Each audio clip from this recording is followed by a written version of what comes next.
Y bueno, un simple apunte, quería agradecerle a los compañeros de esta asociación sin ánimo de lucro en la que nos hemos embarcado unos cuantos locos de la historia, por agradecerle pues la cesión de material gráfico, de mapas, sobre todo a Tomás Mazón, que es el presidente de la asociación, que es el gran experto hoy por hoy en la historia de la primera vuelta al mundo.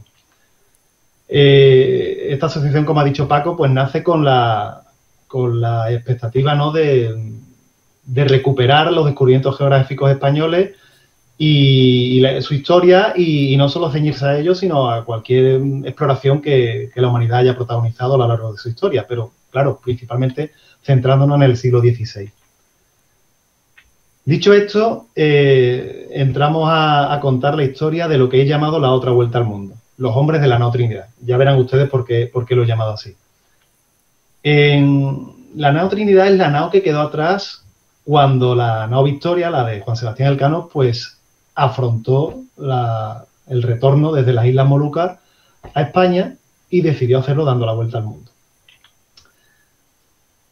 Y es un equívoco, algo que se pasa siempre por alto, el hecho de esas circunstancias en las que las dos naves estaban allí, porque una dio la vuelta al mundo y la otra no. Yo aquí digo que también iba a dar la vuelta al mundo. ¿Por qué? Porque, hagamos un pequeño recordatorio, estábamos ya en 1521, a final de 1521, cuando llegan las dos naves restantes de las 5 que componían la Armada de Fernando Magallanes, llegan por fin al objetivo último de la expedición de Magallanes, que era ni más ni menos no dar la vuelta al mundo, sino llegar a las Islas de las Especias, a las Islas Molucas. Recuerdo aquí que partieron el 20 de septiembre de 1519 de Sanlúcar de Barrameda, que, bueno, tras una pérdida, un naufragio de una, la deserción de otra, la San Antonio, la quema de una tercera en la Nueva Concepción, pues llegan solo dos, en un estado bastante lamentable después de muchas reparaciones, que son la Trinidad y la Victoria a las Molucas, el 8 de noviembre del año 1521. La imagen que ustedes ven de fondo se ve un poco desvaída, pero es en efecto la isla de Tidore, donde llegan las dos naos en noviembre, como digo. Allí se dedican pues a establecer relaciones amistosas con el cacique local, con el rey llamado Almanzor, que nos suena mucho por nuestra historia, ¿no? Pues un nombre, claro, un título árabe, Al-Mansur, el victorioso, un reyezuelo musulmán que gobernaba la isla y que se hace amigo de los españoles para enfrentarse a otros reyes de islas vecinas que estaban aliados con los portugueses. Aquí se dedican a negociar, a intercambiar las mercancías que llevaban por especias, principalmente por clavo, que es la especie entonces endémica de allí, de la isla de Tidore, y se encontraban listas para regresar a Castilla desde aquel puerto. Nada indica que fueran a salir por separado o a distintos lugares, sino que ahí entra la duda y van a salir juntas, pero ¿hacia dónde? ¿Hacia el este o hacia el oeste? Yo, después de mucho investigar, y aunque no hay nada concluyente, he llegado a la conclusión de que ambas naves iban a dar la vuelta al mundo. Pero sucedió algo imprevisto que impidió que eso pasara. Bueno, lo que sucedió, bueno, aquí les pongo un mapa de finales del 16, publicado a principios del 17, es que aquí donde está la flecha verde es donde están las Islas Molucas, ven ustedes que son pequeñísimas, al norte las Filipinas todavía inexploradas, incompletas en su cartografiado, la isla de Borneo muy mal dibujada, Java, Sumatra, Malaca, aquí en el extremo izquierdo del mapa. Era una zona todavía sin explorar, unas islas pequeñísimas, si ustedes ven aquí arriba donde ponen Maluku Utara, unas islas pequeñas que se llaman Ternate, Tidore, donde llegan los castellanos, Moti, Maquián, Cayoa, y Almajera o Gilolo, la mayor. Era una zona donde habían llegado los portugueses, pero que se encontraba ampliamente todavía inexplorada. Los portugueses negociaban por vía de mercaderes intermedios, apenas habían logrado tener una oficina permanente. Este es un mapa portugués, precisamente del año 1571, donde se ve, aquí más o menos en el centro del mapa, la isla de Almajera dibujada, pequeñísimas las islas de Tidore y Ternate, y como ven, pues la península de Malaca ya bien dibujada, pero Papúa Nueva Guinea, costa de Java, Sumatra, todavía con una cartografía muy deficiente. Ven ustedes aquí en la pantalla de nuevo esos pequeños puntos rojos y azules que aquí intento señalar con el cursor, son las islas a donde llegaron los castellanos en busca de las preciadas especias. Porque hay que decir que todo esto se monta, toda esta expedición de Magallanes, todo este empeño por llegar al otro lado del mundo, casi a las antípodas, es por esta pequeña especia, que aquí lo vemos en secaderos, como se hace todavía hoy, una foto actual de hace unos años, que me ha pasado un antiguo diplomático español allí en esas islas, y esa era la especia que valía más que el oro en peso, en busca de la cual se lanzan los castellanos. ¿Qué pasó con estas dos naves? Que estando ya cargadas esas especies listas para regresar a España, pues dice el Roteiro del piloto genovés, una de las fuentes que tenemos para el conocimiento de esta aventura, que era un tripulante de la nao Trinidad que luego cogen prisioneros los portugueses, que estando las dos naves ya cargadas y listas para desplegar las velas, abrióse en la nave capitana una gran vía de agua, acordándose que la otra se marchase y que aquella se tornase a descargar del todo. Y dirán ustedes que qué prisa había, ¿no? Pues conocemos otros testimonios que nos indican cuál fue el motivo de aquella temprana separación. Aquí vemos la firma de Ginés de Mafra, otro marinero de la Trinidad que acabaría dando 2 veces la vuelta al mundo, que dice que en efecto, que estando para partir estas naos, la capitana descubrió una vía de agua y porque no se perdiese tanto tiempo, acordaron que se partiese la otra nao y así se hizo. Los de la nao Trinidad partieron de Maluco por abril del año 1522 y tomaron la vía del norte porque el cabo de Buena Esperanza no les hacía tiempo para ir. Aquí encontramos una de las primeras claves. No nos aclara por qué tenían tanta prisa, eso lo dirá luego otra fuente, pero sí que cuando ya la Trinidad acaba de ser reparada, esa vía de agua, pues ya no hacía tiempo para ir al cabo de Buena Esperanza. Ya veremos a qué se refiere con esto. Estamos el 18 de diciembre de 1521.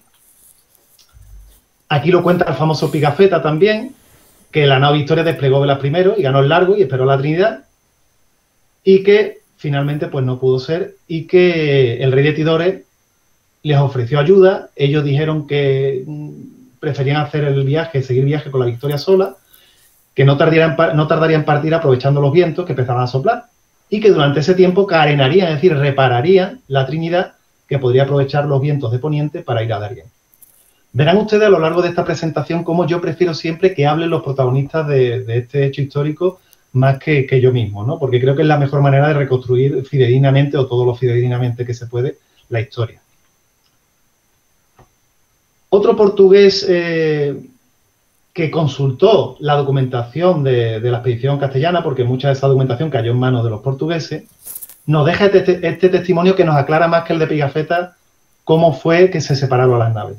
Tuvieron consejo, es decir, se reunieron en una asamblea y fue decidido que la otra nao partiría para España para que los dos navíos no se perdieran si tuvieran que someterse al ataque de los portugueses, a los que tenían mucho. Aquí nos da la primera clave.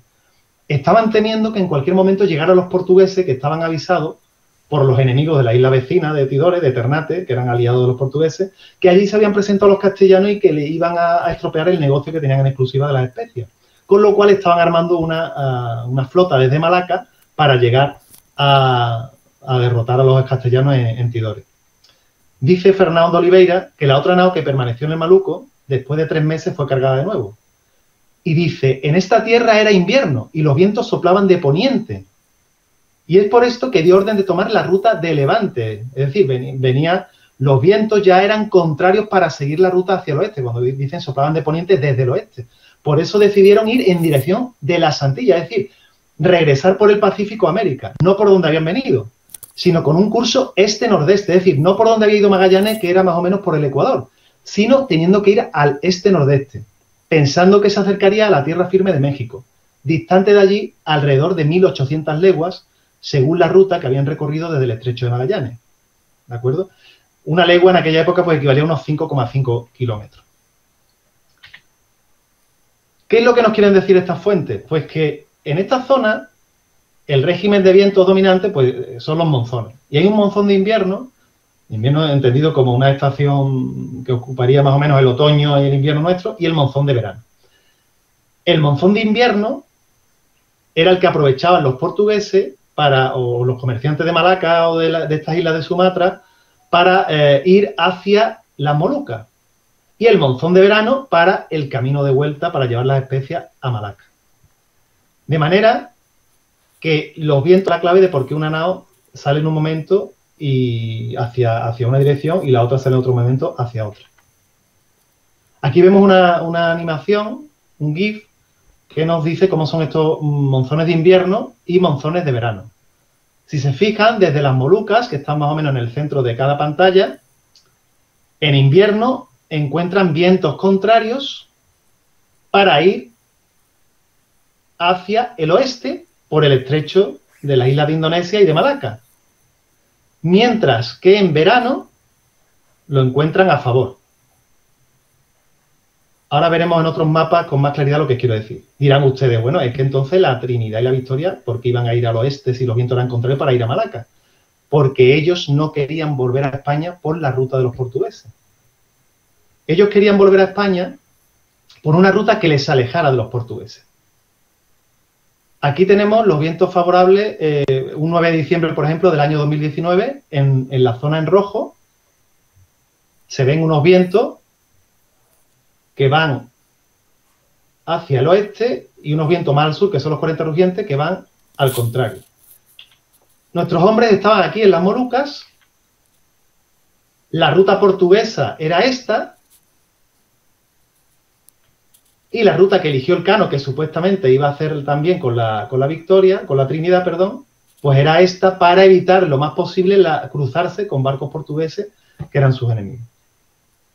De todas formas, es muy complicado reconstruir qué régimen de viento había en ese momento. Se supone que eran los mismos que hoy día vemos, pero también tuvo que haber diferencias por año, por estacionales, variaciones que se nos escapan porque no hay mucha fuente al respecto. Aunque, como he dicho, los portugueses, las fuentes portuguesas en estas son más fiables que Pigafetta, por ejemplo, que no era marino profesional. ¿Qué pasa entonces? Que la Victoria parte y los de la Trinidad se quedan para reparar la nave. El maestre de la Trinidad, Juan Bautista de Punzorol, un genovés, dice que cuando quisimos partir, pues se descubrió una vía de agua que era de 4 palmos y no podíamos remediarla ni por dentro ni por fuera. Es decir, no podían arreglarla ni trabajando desde dentro ni desde fuera, sino que les fue preciso quedarse para carenar el barco. En otro interrogatorio a unos marineros que cogieron prisioneros a los portugueses, en este caso a uno que iba en la Victoria y que luego desertó. Pues aquí un tal Martín de Ayamonte, un nubense, pues viene a decir que la nao comenzó a hacer tanta agua que no osaron partir, sino que la mandaron descargar, tuvieron que buscar buzos, nadadores del rey de Tidore para ver cuál era la avería y que estaba la quilla quebrada, el barco estaba hecho polvo. La descargaron y se quedaron en la isla de Tidore con 60 hombres, se dividieron en dos las tripulaciones prácticamente, 60 se quedaron y otros 60 se fueron con la Victoria. En fin, todos estos testimonios inciden en lo mismo. La nao se acostó de babor. Para arreglarla, tal como vemos en este dibujo, que es un navío siendo carenado, un cuadro del siglo XIX, y tuvieron que vaciarla y volcarla completamente para prácticamente reconstruir el casco. Hay una escena muy emocionante que narra Pigafetta, que los barcos se despiden con una descarga recíproca de artillería y que se despiden, los de la Trinidad se despiden remando en su chalupa, en su bote, tan lejos como pudieron, y se separan al fin llorando. Estamos el 21 de diciembre de 1521. Es el momento que refleja el famoso cuadro y reciente de Augusto Ferrer Dalmau, fuimos los primeros. ¿Por qué he dicho que había prisa para que la Victoria se fuese sin esperarla? Pues precisamente, por lo que cuentan las fuentes, de que los portugueses estaban preparando una armada. Aquí vemos a Ginés de Mafra, contando cómo de la India venía una armada de portugueses a Maluco, porque ya sabían cómo estaban en ella los castellanos, y venían a hacer una fortaleza y a asentar el trato del clavo, es decir, a monopolizar el comercio del clavo ellos y echando a los castellanos. Otro cronista portugués que tiene acceso a la documentación portuguesa de allí, de las Molucas, Fernando López de Castañeda, sabido por Antonio de Brito, que es el que llega luego con la armada portuguesa, cómo estaban los castellanos en el Maluco y temiendo que se hicieran más fuertes, venido el mes de mayo, habiendo monzón para el Maluco, que es lo que decíamos antes de los monzones, partiéronse Antonio de Brito y don García Enríquez con su armada, que era de 8 velas, y llevaban en ella 300 hombres. En la carta que envía el maestre Juan Bautista de Punzorol, que he comentado, envía una carta en manos de su hijo, que va con Elcano en la Victoria. Le dice en esa carta a un personaje que no sabemos quién era, que tendría la nao lista en 50 días. Pero fueron necesarios más de 100. Es decir, los 3 meses que apuntaban ante más de 3 meses que apuntaban ante la fuente, ¿no? Esta carta la obtuve el año pasado, ahora voy a publicar un artículo sobre ella, en el archivo de la antigua República de Ragusa en Dubrovnik, en la actual Croacia. Hasta allí llega una copia en italiano de la carta de Juan Bautista de Punzorol, que hoy día no se conserva.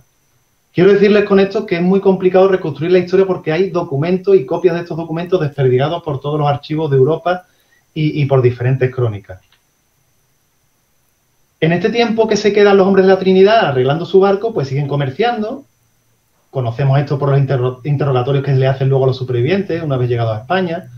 Hacen una casa, allí una especie de chamizo, donde guardan las mercancías y comercian con los locales pues el intercambio de esas mercancías, de esas mercaderías que decían ellos, por clavos. Tejen alianzas diplomáticas, porque aquellas islas, como en todas partes del mundo, pues los nativos pues tenían su rencilla con otros rechezuelos de otras islas vecinas.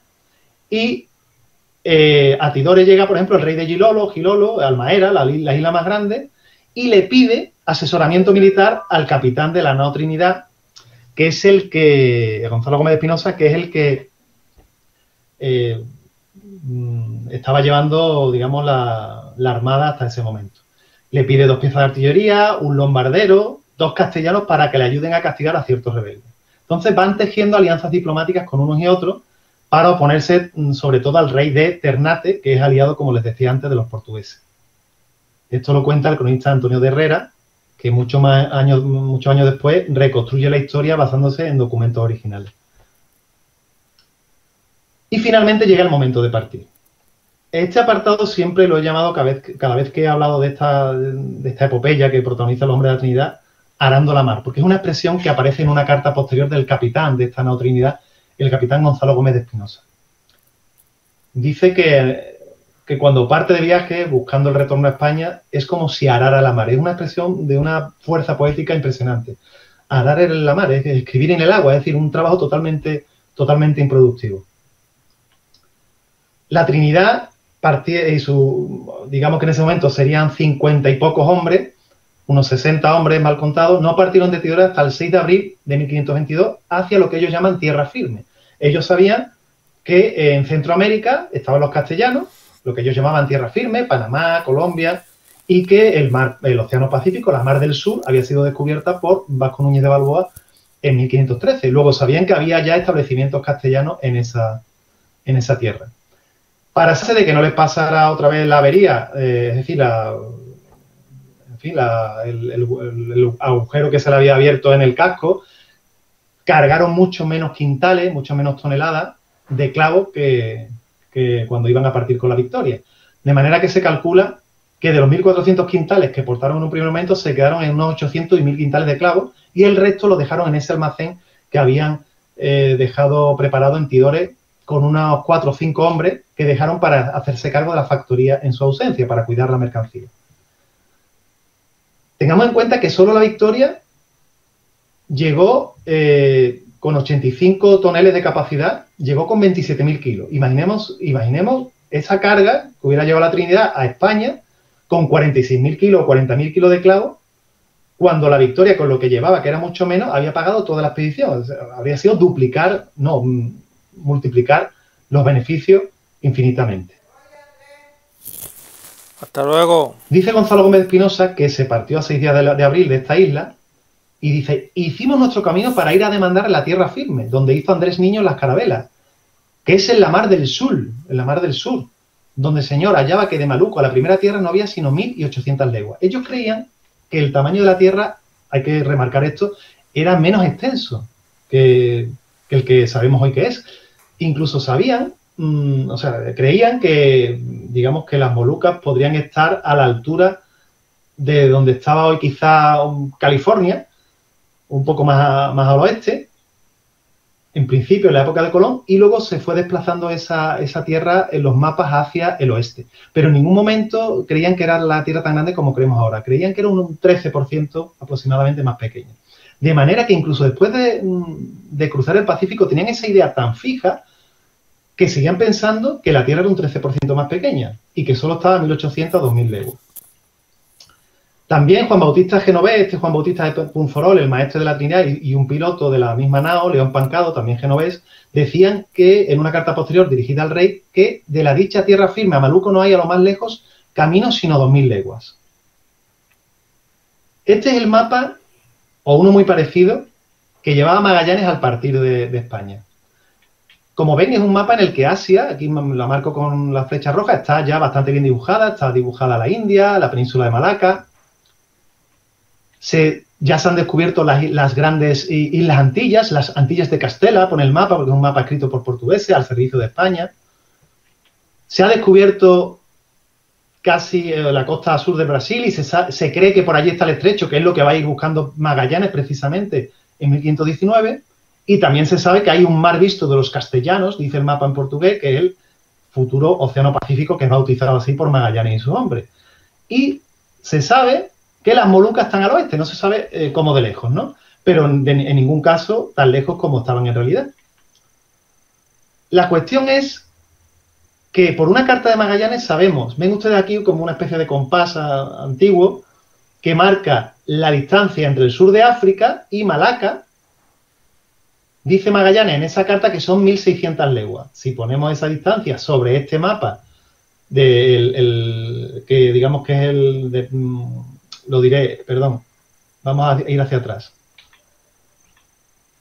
que del conocido como Kunzman 4, el planiferio de Jorge y Pedro Reinel, si lo ponemos sobre el Pacífico, las 1600 leguas, ven ustedes, si hacemos una simple regla de 3, que corresponden con las 1800 leguas o 2000 de las que hablan los navegantes de la Trinidad para decir cómo de lejos estaba la tierra firme, es decir, el istmo de Panamá y la costa colombiana.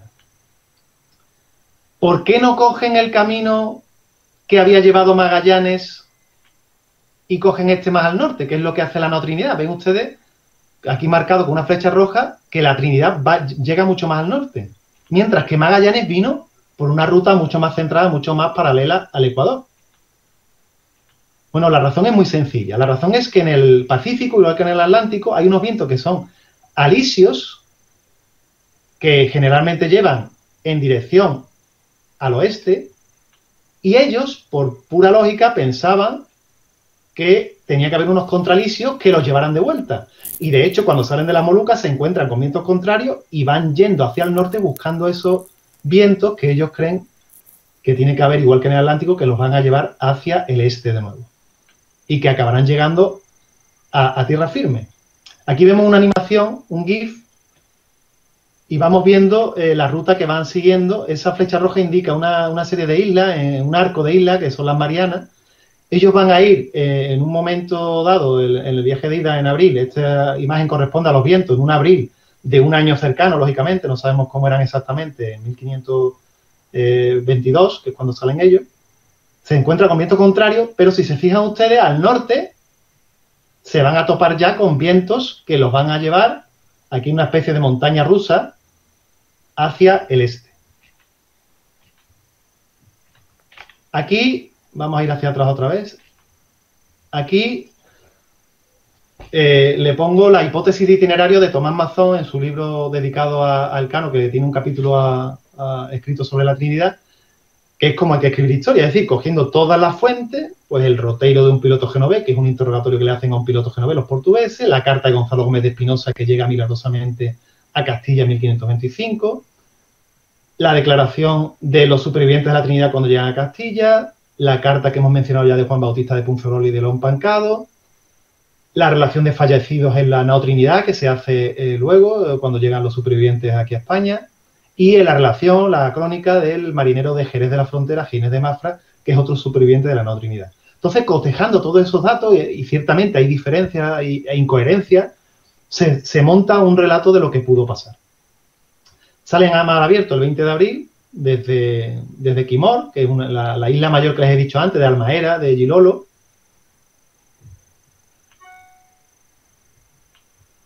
Todo indica que pretendían poner rumbo directamente al este, que es lo que les he comentado antes, en cuanto se lo permitieran los vientos, pero no fue posible.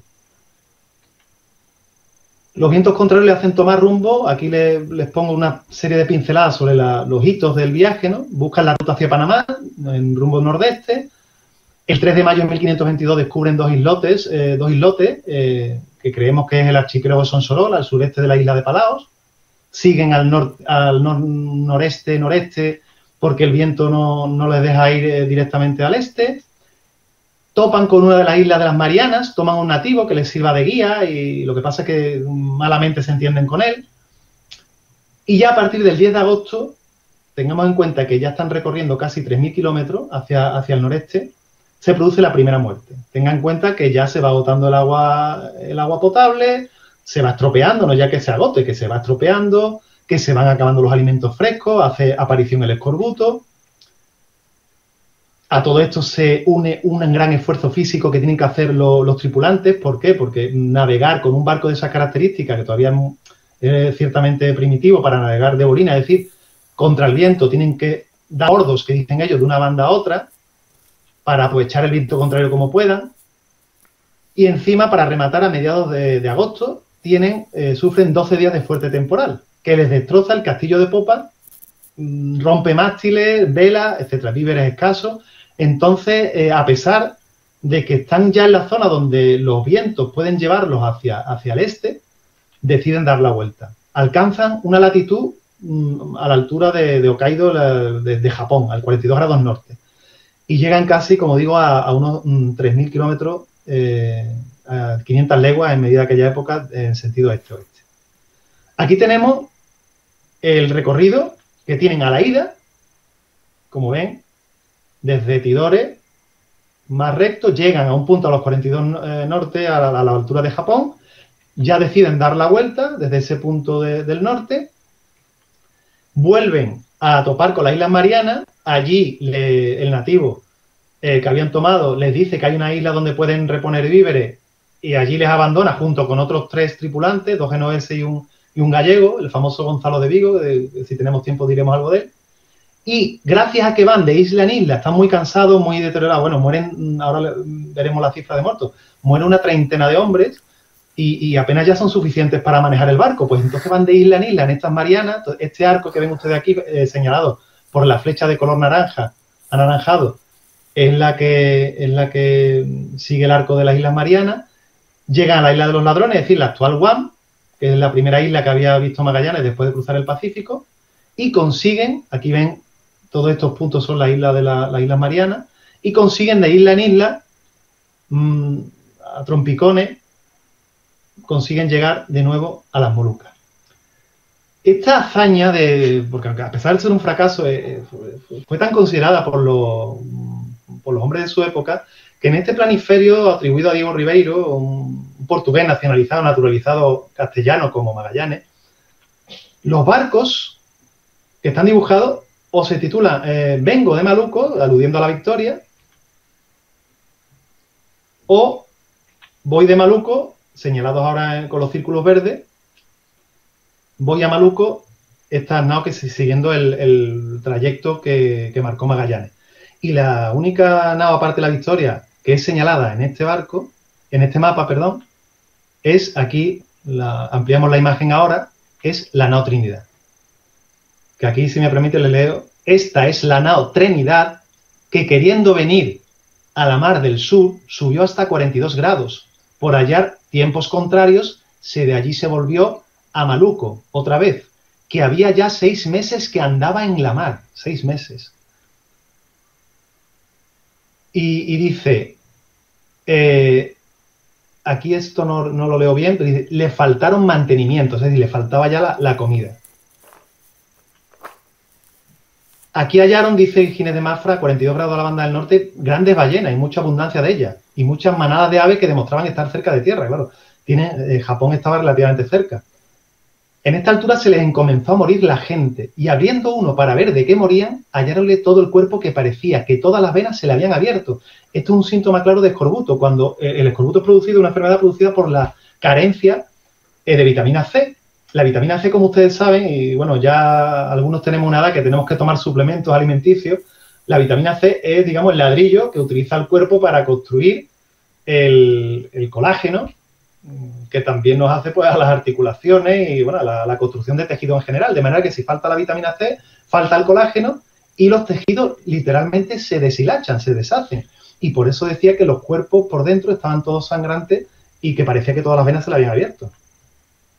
Sigue contando Ginés de Mafra que toda la sangre se había derramado por el cuerpo, por lo cual de ahí adelante al que adolecía, al que enfermaba, sangrabanle. Ya saben ustedes que los médicos de aquella época, o el barbero, a la mínima te sangraba pensando que la sangre los ahogaba. Y también se morían. Así que dejabanlo de sangrar y no escapaban. De manera que ya, como cosa sin remedio, al que enfermaba, no le curaban, no le prestaban atención. Algunos decían que esto era ponzoña, veneno echado de parte de los indios de Terrenate, es decir, los amigos de los portugueses, en cierto pozo donde estos hicieron el aguada para su camino. Pero, como les digo, esto tiene toda la pinta de ser escorbuto, no ningún envenenamiento. De manera que aquí tenemos otro mapa, otro GIF, en la época en que vuelven, ya a partir de agosto, septiembre, octubre, y van cogiendo los vientos hacia el sur. Aquí les pillaría la tormenta, seguramente, de 12 días. Van cogiendo los vientos hacia el sur, llegan a las Marianas, señaladas por la flecha verde, y aquí vemos representados unos nativos de esas islas, vuelven hacia la... aquí les explico que se huyen incluso, no es ya que se les muera, sino que huyen marinos que no querían sufrir más, y recorren la cadena de 14 islas de las Marianas a la vuelta, seguramente. El 31 de octubre de 1522 se produce el último fallecimiento en el barco. En el periplo han muerto 31 hombres. Incluso algunas fuentes hablan de 37, pero yo creo que están equivocados. Y allí ya por fin avistan la isla grande de las Molucas, Gilolo, Halmahera, y se detienen en la vecina isla de Doi, Doi, que es Pulao Doi, y allí piden ayuda a los portugueses por medio de unos nativos. Los portugueses porque les dicen que ya han llegado a las Molucas Antonio Brito que vimos antes.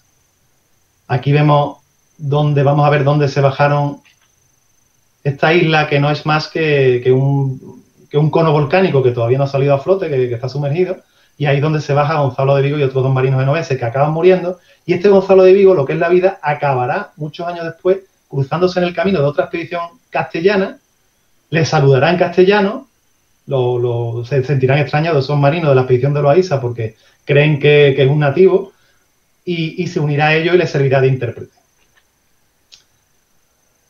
Fíjense ustedes que dice Ginés de Mafra que cuando entran en el puerto de Gilolo, que venían en la nao hasta 14 hombres y los más, o sea, la mayoría enfermos, dolientes. Cuando llegaron los portugueses a la nao de los nuestros, ya en la cubierta de ella había algunos muertos. Y los vivos estaban tales que no los podían sacar fuera para echarlos a la mar. Es decir, no tenían fuerza ni para echar por la borda los cadáveres. Más escalofriante todavía es el testimonio de otro cronista portugués, João de Barros, que dice que finalmente una vez entraron en la nao, un tal Duarte de Resende vio a la gente y tuvo tan gran lástima, porque la mayoría de ellos andaban derrengados, que no se podían mover, sino con ayuda, casi paralíticos. Y eran muertos ya 37 hombres, dice ellos, porque este dato lo sacan de los genoveses que hemos visto antes, de Juan Bautista y León Pancalo. Andaba la nao tan infectada de enfermedad, además de los trabajos del hambre y otras necesidades, que recelaban los nuestros después de ver a don García Enríquez entrar dentro como en cosa de peste. Es decir, los portugueses temían que aquello fuera una enfermedad contagiosa, pero no lo era. Como he dicho, era escorbuto. ¿Qué hacen los portugueses? Se toman los libros del astrólogo San Martín, es decir, del astrólogo que llevaba Magallanes a bordo, que iba con Fernando de Magallanes y falleció en el viaje, y también dos planiferios de Fernando de Magallanes hechos por Pedro Reinel. Fíjense ustedes, el mismo que hemos mencionado antes del mapa, el llamado Kunzman 4. Y otras cartas grandes del camino de los portugueses hacia la India, y cuarterones, y mapas más pequeños, de las del Maluco. Todos cerrados, dicen los portugueses, todos equivocados. ¿Por qué todos equivocados? Porque en esos mapas aparecían las Molucas como propiedad de Castilla, y eso era algo que los portugueses, como López de Castañeda, no podían consentir. Por eso buena parte de aquella documentación acabaría en archivos portugueses, sobre todo en Torre de Otombo, donde creo que todavía hay mucho que investigar, en el archivo de la Torre de Otombo de Lisboa. Y para que se hagan una idea de los muertos, ¿no?, las muertes acumuladas durante el trayecto de la Trinidad, quizás les pongo este gráfico de muertes y no les dice nada. Pero si les pongo los muertos que tuvo toda la expedición, que es marcada en verde hasta la llegada a Cebú, a las Filipinas, le pongo en azul los muertos que tuvo la nao Victoria hasta su llegada a San Lucas, y vemos en la misma gráfica los muertos de la expedición de la Trinidad, pues se harán ustedes una idea del infierno dantesco que fue aquel barco en aquellos meses. Volvieron 17 hombres, que fueron recogidos sus nombres en otro testimonio de una relación de fallecidos que se hace a la vuelta de los supervivientes en Castilla, que es esta, una lista de fallecidos, que se custodia actualmente en el Archivo General de Indias, y dice, empieza la carta así: esta es la gente que murió en el año de 1572 años en la nao Trinidad, de que era Gonzalo Gómez de Espinosa capitán, mencionando el primero muerto antes de salir la expedición a Juan López Carballo, un piloto de la dicha nave. Fíjense ustedes en este mapa de Tomás Mazón cómo marca, sobre todo a la vuelta, el lugar aproximado de la muerte de todos estos hombres. Ven cómo se acelera el ritmo de muerte cuando se acerca el momento de volver a las Molucas. Y le faltó muy poco para encontrar el camino correcto. Fíjense que la flecha roja indica en este mapa de la esfera terrestre, en la que superponen las trayectorias de la Trinidad y de la nave, el barco de Urdaneta, que 40 años más tarde encuentra el camino de vuelta desde las Filipinas a América, que llegaron incluso más al norte, pero no tuvieron suerte. No encontraron esos vientos favorables que a Urdaneta sí le permitieron, después de 40 años de intento de diferentes expediciones españolas, encontrar el camino de vuelta de Filipinas a América, que permitió establecer una ruta permanente de comunicación, de idea, de comercio, en fin, de religiosidad entre Filipinas y América a través del llamado Galeón de Manila, que eso daría para otra conferencia. Fíjense lo que creían ellos, aquí en rojo marcado en este nuevo mapa. Creían que estaban a unos 11.000 kilómetros por la ruta más corta, pero la distancia real era de más de 16.000, se equivocaron en 5.000 kilómetros. O sea, que hubiera sido un verdadero milagro que llegaran en aquellas condiciones en las que se encontraban. ¿Y por qué titulo esta conferencia La otra vuelta al mundo? Si no lo consiguieron, y además iban hacia el este, porque a su pesar viajaron hacia el oeste algunos de ellos, en circunstancias terribles. Cuando llegaron a las Molucas, los portugueses los encarcelaron. Bueno, se supone que los cuidaron a los enfermos, se repusieron, pero no lo debieron cuidar muy bien, y además sabemos por una carta del capitán portugués de la fortaleza de Ternate, Antonio Brito, que lo hicieron a posta, que muchos de ellos murieron. Es decir, si habían salido 50 y poco, pues, y volvieron 17, una veintena, pues fueron muriendo debido a las penosas condiciones o escapándose, pues muchos de ellos, de manera que al final a la península ibérica apenas llegarían 4 o 5. Desde Ternate los mandaron a la isla de Banda, a unos 650 kilómetros al sur de las Molucas. Después, cuando los vientos fueron favorables, allí estuvieron 4 o 5 meses. Cuando los vientos fueron favorables, a Malaca. Allí, pues, por ejemplo, a un marino negro que era libre, lo esclavizaron. La hermana del gobernador se lo quedó. Los llevaron luego a la India, a Cochín, una factoría también portuguesa, que desde allí pues se embarcaba la pimienta para llevarla a Portugal. Y allí estamos hablando de que los toman prisioneros en el año 22, a finales del año 22. Allí, a principios del año 25, todavía el capitán Gonzalo Gómez de Espinosa se quejaba de que los estaban tratando pésimamente, mejor acudir a sus palabras. Sabrá vuestra sagra majestad cómo esta carta se la escribe a Carlos V, Carlos I de España. Cómo 27 meses que estoy preso, 27 meses. El comer que no tenemos, es decir, el hambre que pasamos, nos es mayor pena que la prisión. Somos peor tratados que si estuviésemos en la berbería. O sea, somos peor tratados que si estuviésemos prisioneros de los moros, de los musulmanes. Esto se lo escribe el 12 de enero de 1525. Habían llegado 7 u 8 de la expedición y ya allí en Cochín habían muerto 2 y el resto se tuvo que buscar la vida. Carlos pide desesperadamente ayuda al rey de España y dirán ustedes, ¿cómo escribes allí una carta? Bueno, es que se la hace pasar de contrabando por medio de un criado de una reina viuda portuguesa que estaba por allí, un tal Taimón, y se la hace llegar a Castilla a través de esta persona, supongo que con la promesa de alguna recompensa, y efectivamente esa carta llega, está en el archivo de India y la hemos restaurado pues hace tan poco como hace 2 años, que estaba hecha unos zorros, estaba rota prácticamente en 4 trozos. Como les decía, estos supervivientes desde la India pues regresan por distintas rutas. Uno que el primero que regresa en 1525, este mismo año de la carta de Gonzalo Gómez de Espinosa, es Juan Rodríguez el Sordo, un marinero que regresa a Sevilla, se supone que enrolado en un barco portugués. Los genoveses que les mencionaba antes, Juan Bautista de Punzorol y León Pancado, o Pancaldo también llamado, pues se meten de polizones en una nao que va hacia Portugal, gracias a unos amigos genoveses, a unos conocidos genoveses, o por lo menos simplemente compatriotas que se apiadan de ellos, se meten de polizones, pero son descubiertos y son prisioneros, son hechos prisioneros en Mozambique, en la costa de Mozambique, frente a Madagascar, donde tenían una fortaleza los portugueses. Allí los quieren devolver, pero los malos vientos para los portugueses no permiten que el barco que iba a llevarlos a la India vuelven, y aquí, prisioneros aquí, pues en esta base portuguesa, la fortaleza, hay dos fortalezas, esa de la isla de San Jorge y la isla de Santiago, pues muere Juan Bautista de Punzorol. Recuerden que su hijo había ido en la nao Victoria y iba a dar la vuelta al mundo, pero también su hijo, que llevaba la carta de Juan Bautista, muere en el mismo viaje. Padre e hijo mueren en dos barcos diferentes en el viaje de vuelta. Y sobrevive León Pancaldo, que consigue finalmente ir de polizón en otro barco y consigue llegar a Lisboa, donde finalmente será liberado y llegará a Castilla. Este es el fuerte de San Sebastián, donde están los prisioneros.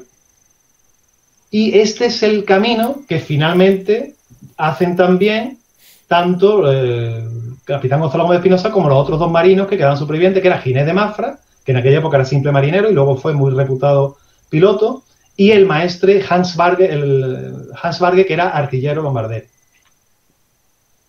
Y llegan a Lisboa. ¿Cómo sabemos todos estos detalles? Pues ya nos hemos acercado a ello a lo largo de la charla, ¿no? Pues la carta de Antonio de Brito, que la conservamos en el Archivo Nacional de la Torre do Tombo de Lisboa, que habla de las pésimas condiciones que conscientemente les impuso a los prisioneros castellanos. La carta de Gonzalo Gómez de Espinosa, aquí la tienen ya restaurada, que está en el Archivo General de India. Aquí la tenemos en todo su esplendor. Es una carta escrita, o sea, mandada a escribir por Gonzalo Gómez de Espinosa, pero no escrita por él, sino por un escribano portugués, lo cual lo delata los numerosos portuguesismos. Esta firma, esta rúbrica que ven ustedes al pie de la fecha, es una rúbrica que hace una persona que no sabía escribir en ese momento, luego aprendió. Cuando se hacen los pagos, a los supervivientes se le paga a Taimón, este que lleva la carta de Gonzalo Gómez de Espinosa, y también lo tenemos en el Archivo de India, un rastro de este personaje, que se le paga una cantidad por llevar la carta, o bien porque había prestado dinero allí a los prisioneros castellanos y, bueno, al servicio de Castilla, ¿no? Como este genovés, Juan Bautista. Y finalmente llega, a través de un portugués, la noticia de que Gonzalo Gómez de Espinosa, Mafra, y un clérigo, que no sabemos exactamente quién es, han llegado prisioneros portugueses y que están en Lisboa. Y entonces empiezan las negociaciones para que se libere a esos prisioneros, y finalmente llegarán en 1527, a principios de 1527, tanto Ginés de Mafra como Gonzalo Gómez de Espinosa a España, a Castilla, porque Hans Barge ha muerto en prisión, en la prisión de Limoeiro, de Lisboa. Aquí está la lista de fallecidos, que se hace cuando ya vienen los supervivientes para señalar en qué momento muere cada uno. Tenemos las cartas que escriben desde Mozambique Juan Bautista de Punzorol y León Pancaldo, que naturalmente no llegaron a Castilla, las interceptaron los portugueses. Intentarían, como hizo Gonzalo Gómez de Espinosa, hacerlas llegar de contrabando, y no lo consiguieron, y se conservan hoy día en el Archivo de la Torre do Tombo. Y se hacen, una vez que llegan, interrogatorios a los supervivientes, donde cuentan con todo lujo de detalle pues sus aventuras y desventuras en el largo periplo con la Trinidad. Y por supuesto también las crónicas de los portugueses, de López de Castañeda, que hemos visto ya, y la de Barros, João de Barros, que toman directamente documentos incautados a los castellanos que iban en el barco, la nao Trinidad, que al fin y al cabo era la nao capitana de Magallanes, y gracias a esos documentos son una fuente de primera mano para conocer detalles de la expedición. ¿Y qué pasa más allá de la vuelta al mundo? Y con esto termino mi charla. Espero no haberles aburrido demasiado. Pues que estos personajes vuelven a Castilla, y Juan Rodríguez el Sordo, por ejemplo, un marinero sevillano, pues acaba estableciéndose natural de Sevilla o avecindado en Sevilla, se acaba estableciendo de nuevo en Sevilla, se dedica al comercio con América.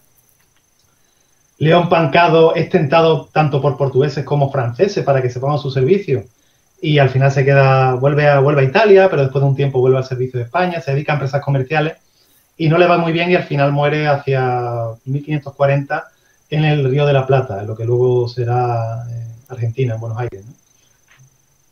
Ginés de Mafra, el marinero jerezano, tiene una historia pues trágica. Cuando vuelve, pues su mujer lo ha dado por muerto y se ha casado con otro, ha vendido sus bienes, la denuncia por adulterio, decide poner tierra de por medio y se va a América finalmente y allí vive una serie de aventuras increíbles, se pone al servicio de Pedro de Alvarado, el segundo de Cortés, que también está intentando montar una expedición primero para ir a las Islas de las Especies y luego para la conquista del Perú.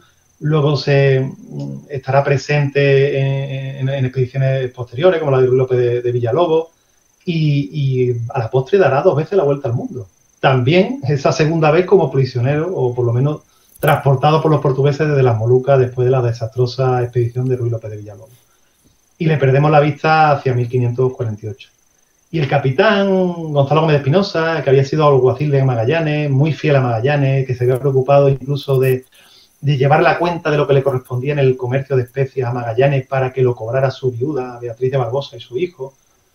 Pues este Gonzalo Gómez de Espinosa es el que a la postre pues, le fue un poco mejor en la vida, ¿no? Y una vez que volvió a España se dedicó también a hacer empresas comerciales, pues cobró cierto dinero después de mucho reclamarlo de la corona y al final le dieron un cargo de capitán visitador de las naos en la Casa de la Contratación en Sevilla y se estableció en Sevilla, donde lo vemos actuar en diversos pleitos, por ejemplo, en favor de los herederos de Magallanes.